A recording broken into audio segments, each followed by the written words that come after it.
How's it, aloha gang? Welcome back to High Now Daily. September 21st to the 27th is Child Passenger Safety Week. Here to tell us more about how we can continue to keep our keiki safe, Christy Kauser, Highway Safety Specialist on behalf of Department of Transportation. Welcome in.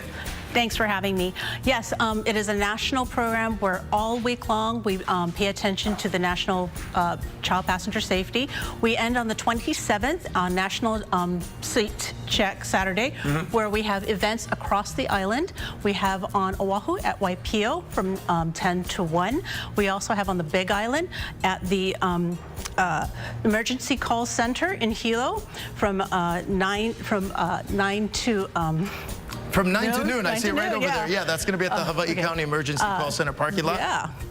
On Kauai, the Target Lihue from 9 to noon, and Maui Marketplace from 9 to noon as well. Okay, so I'm curious as well, when you're like the 27th, I really want to highlight as well. I've got two boys currently that are both in child care seats. What are some of the misconceptions? Like, what do people need to know? And we were talking earlier as well, right? Growing up here in Hawaii, you're always getting help from friends and family. Oftentimes, you're taking your car seats out, transporting them to another vehicle. Other people are putting them in. What happens at these safety checks? Well, what we do is we help you recognize the differences between the cars and your child's seat and the ages. So as you know, the law states that your child has to be in a car seat, a federally recognized one, from under the age of 10, rear facing till 2, but we recommend that you keep them rear facing as long as possible. That is the safest position.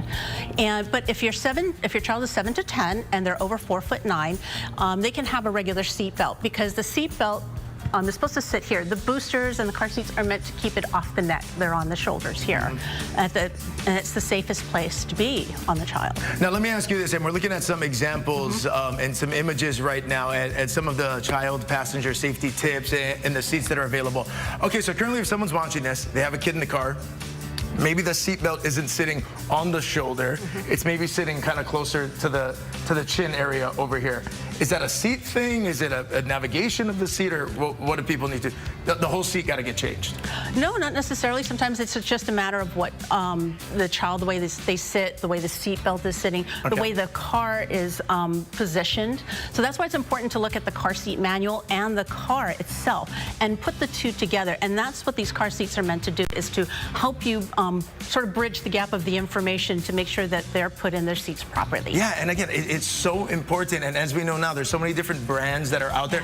It's a lot to navigate as a parent, not only what seat to get, but am I putting this seat in correctly and making it as safe as possible? Another one of the tips I read about as well when it comes to child passenger safety, oftentimes it happens here in Hawaii, like leaving kids unattended in the vehicle. That's a big no-no.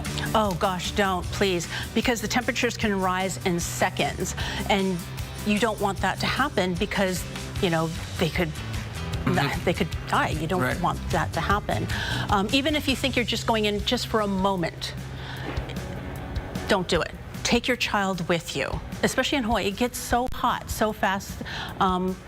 If we have the image of the pictures, we actually have how fast the temperatures can change, correct? So last year we did a temperature check inside the car to show how fast the heat can rise at the last year's Waipio event, and it showed at 9:30 in the morning the interior temperature of the car was about 90, even though if the outside temperature was 83. An hour later it was like 149 degrees. Wow. Yeah. That's crazy. So yeah, again, and there's so many things to really consider when you're thinking about how do I keep my keiki as safe as possible. And that's what this week is all about, the information, the resources that are currently available. Now, if people want to learn more, you mentioned there's an entire list, there's different events that are taking place. How do people do it?